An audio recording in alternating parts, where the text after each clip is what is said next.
guys, it's Natalie with a cupcake recipe. And no, these are not chocolate cupcakes, they are espresso cupcakes, which I'm sure you could have guessed from the sea of coffee beans everywhere.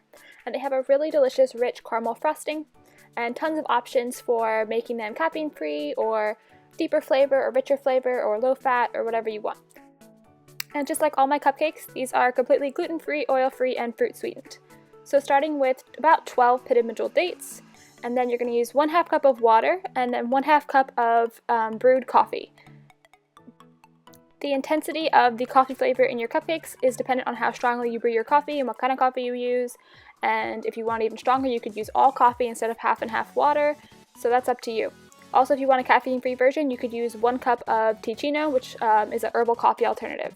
So after you blend up that paste, and you're going to put it in a bowl and add in 1 cup of oat flour, and then 1/4 cup of cocoa powder. You could use cacao. I really like cocoa in this because it has that slightly more bitter flavor, which goes well with the espresso we're going for. And then 1 tablespoon of baking powder, and then 2 teaspoons of espresso powder. This is just the instant stuff. It's not the very high quality stuff. If you use higher quality, it'll have more flavor as well.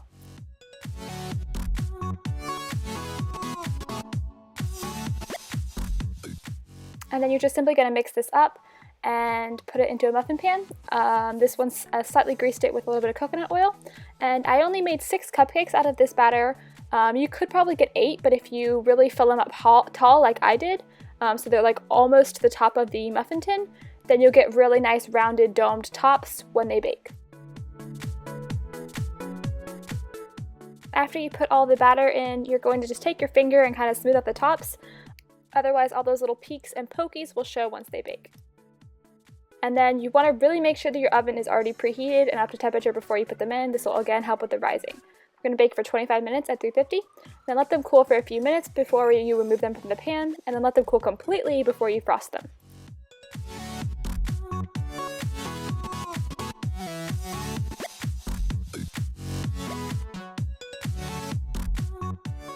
Now, frosting is a really tricky thing to keep low fat but still keep it creamy and keep it from falling off your cupcake. So I'm going to give you 2 options here. This one is the not very low fat option, and I used the cream from a can of coconut milk, and then I added about 6 dates to that and blended it up. You don't want to over blend it. It'll lose its fluffiness, which I kind of did a little bit, so don't blend quite as much as I did. Maybe blend the dates first and then add the coconut cream so you don't end up blending it as much. I also added 1 teaspoon of espresso powder for a little more espresso flavor. That's optional, but delicious. So this is the higher fat option. This will end up with a thicker consistency, and if you put it in the fridge for a little while, it'll get even thicker. So you might have to add a little bit of water as you go. I used the water that was left in the can from the coconut milk just to have a little more flavor, and then just add as a tiny bit as possible to get it to blend. If you have a smaller blending container, that would work really well for this too, like one of those single serve cups. But see, this is a really nice fluffy consistency. I blended a little too long and it kind of got a little bit more flat and darker. So if you can, try to keep it this kind of light fluffy consistency. For a low fat option, you can just make a basic date paste with non-dairy milk and dates. You probably need more dates than the 6 that I used here, and add a little espresso powder to that. So that would be a low fat option. It won't be as thick, and it won't thicken up as it chills either. My goodness, I've done a lot of talking in this video.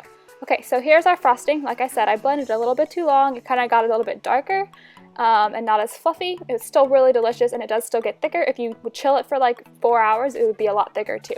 But not necessary. It'll still stay on your cupcake, and it'll still be really delicious.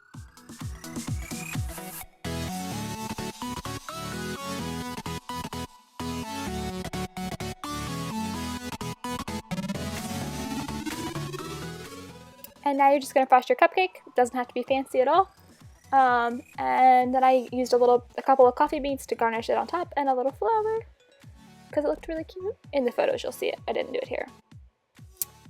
And there's your finished cupcakes. And my goodness, are they ever so delicious and rich. The flavors of chocolate and espresso go together so very well, and caramel just makes things even better. You can eat them right now as is at room temperature. You could also put them in the fridge already frosted for probably 1 to 2 days and they'll be fine.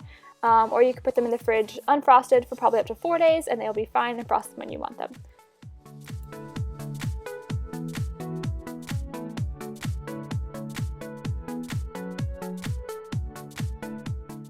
I have all the details for the recipe written out and all the different variations for both the cupcake and the frosting at feastingonfruit.com.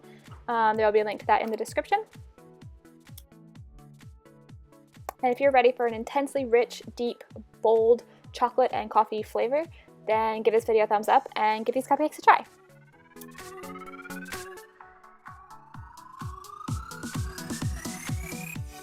If you want to see more high-carb, low-fat, mostly sweet recipes from me, then hit the subscribe button. Thank you for watching. Bye, guys!